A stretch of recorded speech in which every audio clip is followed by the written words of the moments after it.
इस परफ्यूम के बारे में आज सब कुछ जानेंगे इस वीडियो में।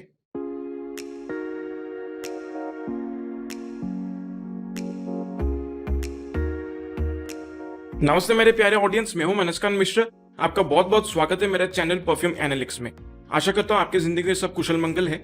तो आज हम बात करेंगे बियर्डो की तरफ से लॉन्च किया गया लेटेस्ट परफ्यूम के बारे में, जिसका नाम है बियर्डो व्हाइट ओपियम।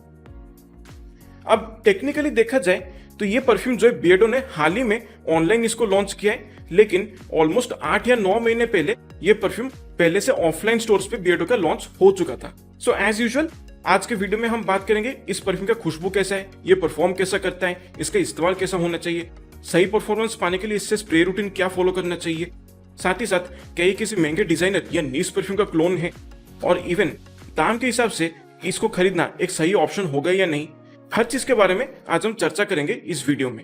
साथियों, अगर आपको वीडियो अच्छा लगता है तो कृपया इस वीडियो को लाइक और शेयर जरूर कर दीजिए। साथ ही साथ पहली बार अगर आप मेरे चैनल को देख रहे हैं और आपको मेरा काम पसंद आ रहा है तो आप कृपया मेरे चैनल को सब्सक्राइब जरूर कर दीजिए। साथ ही साथ बेल आइकन को भी क्लिक कर दीजिए ताकि मेरा कोई भी नया कंटेंट आपसे मिस ना हो जाए और मुझे भी आगे चल के ऐसे जेन्युइन परफ्यूम रिलेटेड कंटेंट बनाने के लिए मोटिवेशन मिलता रहे।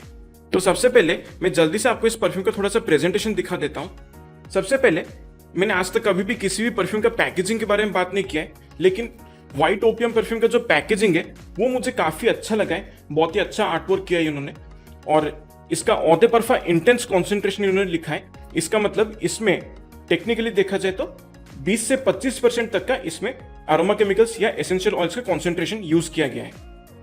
और इसके साथ जैसे कि आप देख सकते हैं यहाँ पर कुछ और इंफॉर्मेशन प्रोवाइड किया गया है।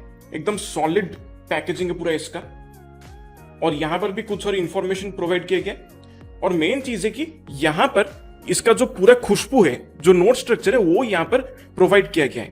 हालांकि ये खुशबू का जो नोट स्ट्रक्चर इन्होंने प्रोवाइड किया पैकेजिंग पे और ऑनलाइन जो नोट स्ट्रक्चर इन्होंने प्रोवाइड किया है उसमें कुछ डिफरेंसेस हैं, उसके बारे में मैं बात करूंगा आगे चल के इस वीडियो में। अब बॉटल का प्रेजेंटेशन पे अगर आते हैं तो इसका सबसे खास बात यह है कि ये जो व्हाइट कलर जो आप देख रहे हैं ना बॉटल का, ये एक्चुअली एक रबरी कोटिंग एक दिया गया है यहाँ पर, ताकि ये परफ्यूम बॉटल हाथ से आसानी से स्लिप ना हो जाए। सो ये इसका एक बहुत ही बढ़िया एस्पेक्ट है। और बाकी यहाँ पर टिपिकल थोड़ा सा ब्रांडिंग है, Beardo white opium eau de parfum intense 100 ml का बॉटल है। टिपिकल बियर्डो का जो 100 ml बॉटल्स का जो शेप होता है एग्जैक्टली वही है। ऐसा लगता है कि एक ही फैक्ट्री से बनाया गया है। एंड एज यूजुअल सेम सस्ता प्लास्टिक कैप। और एटोमाइजर चेक कर लेते हैं। मिस्ट बहुत ही अच्छा निकल रहा है, लेकिन अगेन एटोमाइजर का जो क्वालिटी है वो और इंप्रूव हो सकता है, राइट? क्योंकि ऐसे एटोमाइजर्स के साथ अक्सर मेरा एक्सपीरियंस जो रहा है वो ये है कि कुछ स्प्रेस होने के बाद ये यूजुअली अटकना शुरू हो जाता है। लाइक अगर ये स्प्रे हो गया तो फिर ये रिट्रैक्ट नहीं करता आसानी से। बियर्डो को थोड़ा सा अपने एटोमाइजर्स पर ध्यान देना चाहिए, खासकर इस परफ्यूम को अगर वो 2000 रुपीज के लिए बेच रहे हैं तो at least I can expect a controlled atomiser from Beardo. अब बात करते हैं इसकी खुशबू के बारे में, तो ये एक हर्बल, अर्दी, थोड़ा स्वीट, पाउडरी, चॉकलेटी, वुडी और मस्की किस्म का खुशबू है। जब आप इसे स्प्रे करेंगे तो इसका ओपनिंग में एक बहुत ही प्रोमिनेंट हर्बल और अर्दी खुशबू महसूस होगा, क्योंकि यहाँ पर कैसिस और पचुली के खुशबू को बहुत ही अच्छी तरीके से ब्लेंड किया गया है। थोड़ा सा आपके जानकारी के लिए मैं आपको बता देता हूं, कैसिस एक ऐसा इंग्रेडिएंट है जिसका एक बहुत ही थिक, स्ट्रॉन्ग, फ्लोरल और फ्रूटी खुशबू रहता है। और अमूमन कैसिस को ज्यादातर ब्लैक करेंट्स का जो बेरीज होता है उसमें से उसको एक्सट्रैक्ट किया जाता है। और एक और पहलू कैसिस का यह भी है कि इसमें से एक बहुत ही प्रोमिनेंट, शार्प, हर्बल और अर्दी खुशबू भी महसूस होता है, जिसकी वजह से जो बाकी के जो अर्दी खुशबू वाले नोट्स या फिर जो मॉसी या फिर जो हर्बल नोट्स होते हैं, जैसे मान लीजिए ओकमोस है, गैल्बेनम है, पचुली है, ऐसे नोट्स के साथ कैसिस को फ्यूज करना बहुत ही इजी होता है। और यहां पर भी एग्जैक्टली वही किया गया है, क्योंकि पचुली का भी एक बहुत ही प्रोमिनेंट हर्बल, अर्दी, थोड़ा सा वुडी, हल्का स्वीट किस्म का खुशबू रहता है। इसलिए कैसिस का जो ब्लेंड किया गया है पचुली के साथ वो बहुत ही अच्छा बैठ गया है यहाँ पे। So it's a proper fusion between cassis and patchouli, जिसकी वजह से ओपनिंग में एक बहुत ही प्रोमिनेंट हर्बल और अर्दी खुशबू महसूस होता है। अब इसके साथ साथ बैकग्राउंड में एक बहुत ही हल्का सा एक रॉटन सिट्रसी खुशबू महसूस होता है। ऐसा लगता है कि जो सड़ा हुआ बरगमों का खुशबू होता है वो यहाँ पर इस्तेमाल किया गया है, लेकिन बहुत ही कम अमाउंट में, बहुत ही हल्का अमाउंट में, प्रोमिनेंट नोट नहीं है। और इसके साथ साथ पाइनएप्पल का भी एक बहुत ही हल्का फुल्का खुशबू एक महसूस होता है मुझे। लेकिन ये जो सिट्रसी फ्रूटी खुशबू का जो कॉम्बिनेशन है बर्गमो और पाइनएप्पल का, वो बहुत ही कम टाइम तक सस्टेन करता है। लाइक अगर आप इन दोनों नोट्स को बहुत ही प्रोमिनेंटली महसूस करना चाहते हैं, प्रॉपरली डिटेक्ट करना चाहते हैं, तो परफ्यूम को स्प्रे करते ही आपको इमीडिएटली स्मेल करना होगा, तब जाके आपको बर्गमो और पाइनएप्पल का खुशबू समझ में आएगा। नहीं तो अगर आप 5 मिनट थोड़ा सा वेट कर जाए ना, तो बर्गमो और पाइनएप्पल का खुशबू ऑलमोस्ट पूरा गायब ही हो जाएगा सेंट प्रोफाइल से, या फिर इतना ज्यादा मेलोडन हो जाए कि बाकी के जो भी नोट्स हैं वो इसको पूरी तरह से ओवर पार कर लेते हैं। अब अपने ऑनलाइन नोट स्ट्रक्चर जो ये प्रोवाइड कर रहे हैं, वहां पर मैंने देखा है कि उन्होंने कुछ और फ्रूटी और फ्लोरल नोट्स का जिक्र किया है, जैसे रेड बेरीज, जैस्मिन, पीच। लेकिन इसका जो ओवरऑल खुशबू है, मैं कहूँगा कि इसमें ज्यादातर कोई भी फ्रूटी या फ्लोरल नुएंसेस महसूस नहीं होता है। पर हाँ, ऐसा हो सकता है कि इसका जो एक माइल्डली स्वीट कैरेक्टर जो है, ये जो नोट्स इन्होंने मेंशन किया है, रेड बेरीज, जैस्मिन और पीच, ये तीनों मिलकर उसको थोड़ा सा एनहेंस करते हैं। अदरवाइज कोई मुख्तलिफ तरीके से ये तीनों खुशबू यहाँ पर महसूस नहीं होता है। हाँ, एक चीज मैं यहाँ पर एडमिट करना चाहूंगा कि जब मैं परफ्यूम को पूरा एकदम ही करीब से स्मेल करता हूँ, लाइक ऑलमोस्ट इस डिस्टेंस से, तो जाके मुझे हल्का फुल्का सा पीच का एक अंडरटोन महसूस होता है। आप इमेजिन कर लीजिए, आपने कभी भी जब मैन कंपनी का जो पोलो ग्रीन परफ्यूम आता है, तो उसमें पीच का जो खुशबू जिस तरीके से यूज किया गया, यहाँ पर भी मुझे पीच का खुशबू का सिमिलर इस्तेमाल लगता है, लेकिन बहुत ही ज्यादा मेलोडोन फील होता है। अब शुरुआत के ऑलमोस्ट 30-45 मिनट बाद ये परफ्यूम पूरी तरह से अपने ड्राई डाउन में जाना शुरू कर देता है, जहां पर ये काफी वार्म, कोजी, कंफर्टिंग और एक पाउडरी किस्म का खुशबू में तब्दील हो जाता है, क्योंकि यहाँ पर एम्बर का जो खुशबू है उसको बहुत ही प्रोमिनेंटली इस्तेमाल किया गया है और काफी अच्छे से इसको बाकी नोट्स के साथ ब्लेंड भी किया गया है। और इसके साथ साथ बहुत ही अच्छी तरीके से मिला जुला एक चॉकलेटी खुशबू महसूस होता है, जो बहुत ही नट्टी फील होता है। अब इमेजिन कर लीजिए, कैडबरी डेयरी मिल्क का एक फ्रूट एंड नट चॉकलेट आता है, उसका बार को जब आप चबाते हैं, च्यू करते हैं, तब उसका जो एक नट्टी चॉकलेटी टेस्ट आता है, एग्जैक्टली वही नट्टी चॉकलेटी खुशबू आपको इस परफ्यूम में महसूस होगा। सो बहुत ही अच्छी तरीके से एम्बर और चॉकलेट का फ्यूजन किया गया यहाँ पर। इवन साथ ही साथ पचूली का भी थोड़ा सा कॉन्ट्रीब्यूशन रहता है चॉकलेटी खुशबू को एनहेंस करने में। पूरी तरह से जब ये ड्राई डाउन हो जाता है, पूरी तरह से जब ये स्किन में एब्जॉर्ब हो जाता है, तब इसका जो ओवरऑल खुशबू है वो काफी ड्राई, वुडी और मस्की महसूस होता है, क्योंकि यहाँ पर मुझे ऐसा लगता है कि सिंथेटिक सैंडलवुड का खुशबू के साथ एक बहुत ही थिक, गाढ़ा, मस्की खुशबू को ब्लेंड किया गया है। सो ऑल इन ऑल एक बहुत ही वार्म, कोजी, सिडक्टिव, इनवाइटिंग किस्म का खुशबू है। बहुत ही अच्छी तरीके से इसको बनाया गया है। इवन शुरुआत में इसमें अल्कोहल ब्लास्ट भी कुछ खास महसूस नहीं होता है।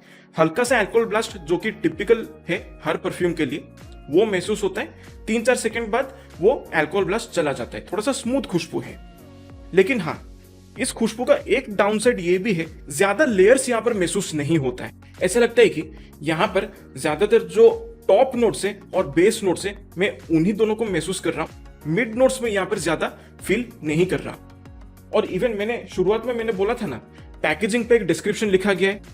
ये पैकेजिंग का जो डिस्क्रिप्शन है खुशबू का, ये ज्यादा एक्यूरेट है as compare to the sent profile that is provided online, क्योंकि वहां पर दो बहुत ही अहम इंग्रेडिएंट हैं जो उन्होंने मिस कर लिया है, और वही दोनों इस पैकेट पे लिखा गया है। वो है एम्बर और पचूली, जो बहुत ही भर भर के प्रोमिनेंटली महसूस होता है इस परफ्यूम में।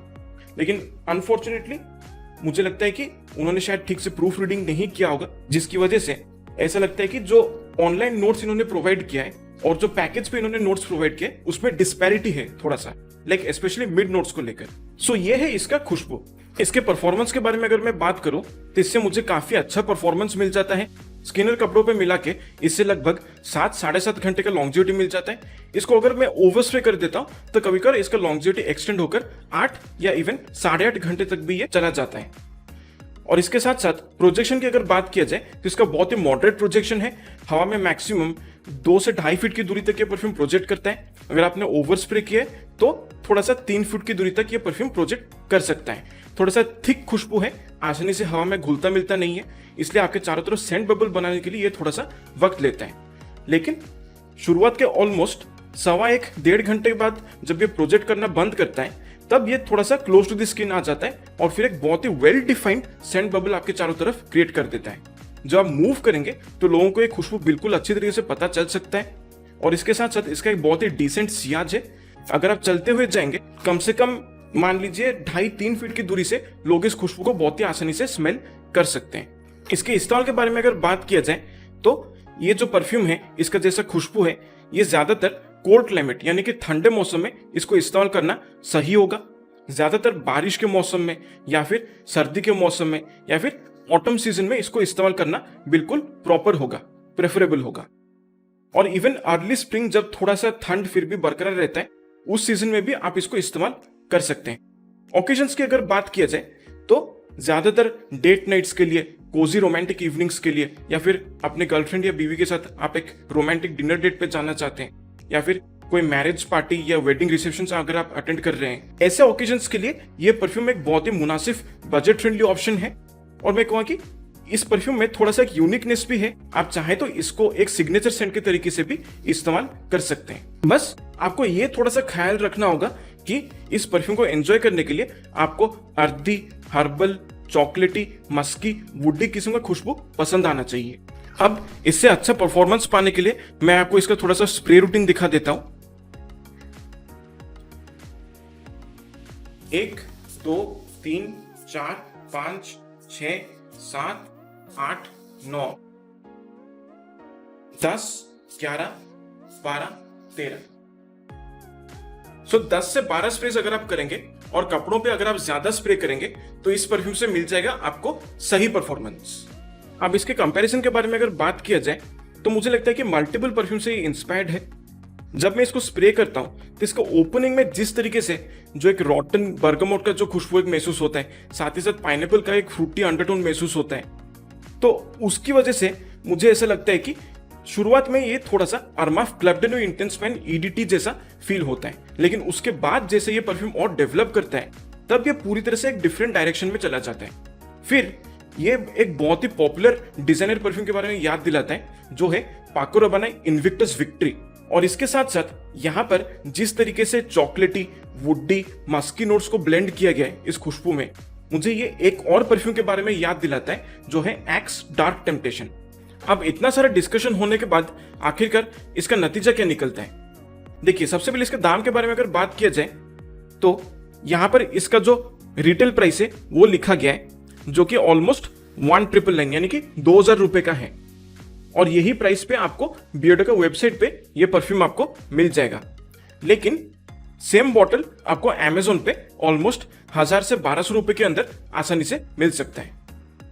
सो इसका जो ओवरऑल खुशबू है, जैसा ये परफॉर्म करता है, इसका वर्सेटैलिटी जैसा है और जिस तरीके से इसको ब्लेंड किया गया, मैं कहूँगा कि 1000-1200 का प्राइस रेंज को ये बहुत ही अच्छी तरीके से जस्टिफाई कर लेता है। मुझे पर्सनली लगता है कि यहाँ पर बियर्डो ने बहुत ही कुछ एक हटके उन्होंने बनाने की कोशिश की है और मैं कहूँगा कि काफी हद तक वो सफल भी रहे हैं। इंग्रेडिएंट्स का जो क्वालिटी है उनके पिछले परफ्यूम्स के कंपैरिजन में अगर देखा जाए तो इंग्रेडिएंट्स के क्वालिटी में सिग्निफिकेंट इंप्रूवमेंट है और ओवरऑल ब्लेंडिंग भी काफी अच्छी तरीके से किया गया है। इवन ज्यादा सिंथेटिक भी ये परफ्यूम महसूस नहीं होता, स्मूथ खुशबू है और मैं कहूँगा कि एक रिलेटिवली मास प्लीजिंग किस्म का खुशबू है। अगर आपको चॉकलेटी, अर्दी, मस्की खुशबू पसंद आता है तो आप इस परफ्यूम को बिल्कुल कंसिडर कर सकते हैं। इसमें पोलराइजिंग एलिमेंट्स उतना नहीं है। इन तमाम बातों को मद्देनजर रखते हुए मैं इसे रेट करूंगा 9 आउट ऑफ 10। मुझे बहुत ही अच्छा लगता है ये परफ्यूम और पर्सनली बियर्डो का जितना भी परफ्यूम है उसमें से अब तक ये मेरा सबसे फेवरेट परफ्यूम रहा है। सो इसी के साथ समाप्त होता है बियर्डो व्हाइट ओपियम परफ्यूम का रिव्यू। आशा करता हूँ कि आपको ये रिव्यू पसंद आया है। वैसे आपने अगर इस परफ्यूम को इस्तेमाल किया है तो कृपया अपना एक्सपीरियंस मेरे साथ कमेंट्स में शेयर कीजिए और कौन कौन से परफ्यूम्स का रिव्यू आप देखना चाहते हैं वो भी आप मुझे बता दीजिए। आपसे फिर मुलाकात होगा अगले वीडियो में। तब तक के लिए मेरे प्यारे ऑडियंस स्वस्थ रहिए, मस्त रहिए और खुशबूदार रहिए। नमस्कार।